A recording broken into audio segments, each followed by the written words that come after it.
The mouse who opened a bakery gathered close little dreamers. And let me tell you about a mouse so clever, so cheeky, and oh so hungry that he decided to do something no mouse had ever done before. He opened a bakery. Yes, a real bakery with bread, cakes, and pies, and the funniest things happened because of it. Deep inside a busy village stood a tiny bakery run by a kind old woman. Every morning she baked golden loaves of bread, sticky buns with raisins, and pies so sweet they made even the bees jealous. But under the floorboards of that very bakery lived a small mouse named Pip. Pip had the roundest belly, the pinkest nose, and the biggest sweet tooth you could ever imagine. Oh, crumbs and crusts!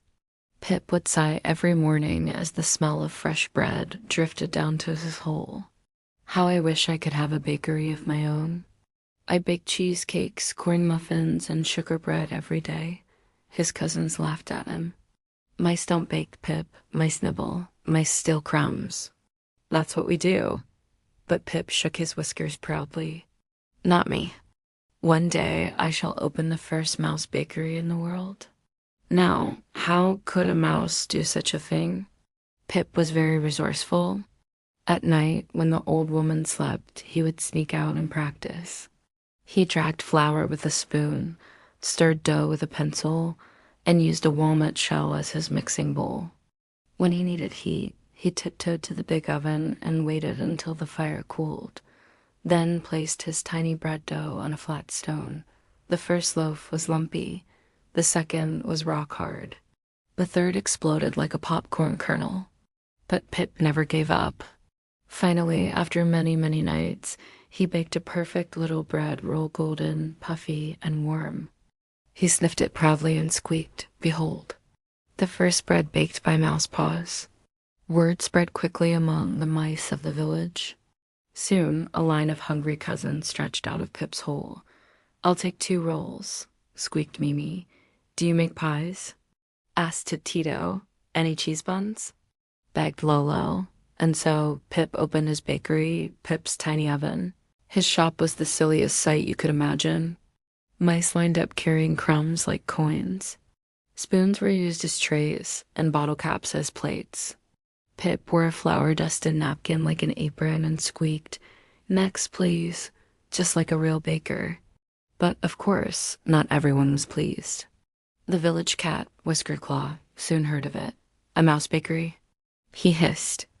Why chase mice when they gather themselves in one spot seasoned with flour, no less? He crept to the bakery one night, licking his lips. But oh, as he pounced through the mouse hole splat, a cream pie landed right on his face. Pip had baked it especially as a trap. The mice squealed with laughter. Whisker Claw stomped away with whipped cream on his whiskers, muttering, "No dessert is worth this."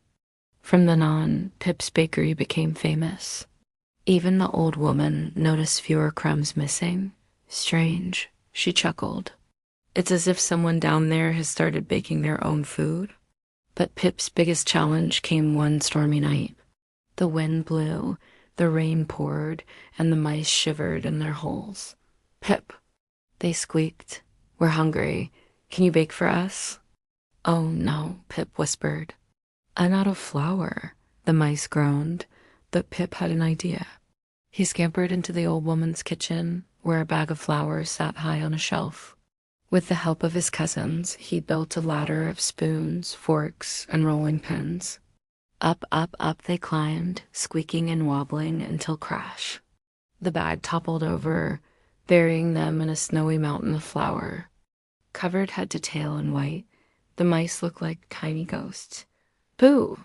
Pip squeaked, and everyone burst into laughter. They dragged enough flour back to their bakery, and all night Pip baked warm bread rolls. The mice munched happily, forgetting the storm outside. The next morning, the old woman found flour scattered everywhere, little paw prints in the kitchen, and a faint smell of bread drifting from the floorboards. She tapped her chin and smiled. "Well, whoever you're down there, you must love baking as much as I do." And do you know what she did, children? From that day on, she began leaving tiny crumbs of flour, sugar, and raisins in a corner of the bakery. For my little helpers, she said with a wink, and Pip, he became the most famous baker in all of Mousedom.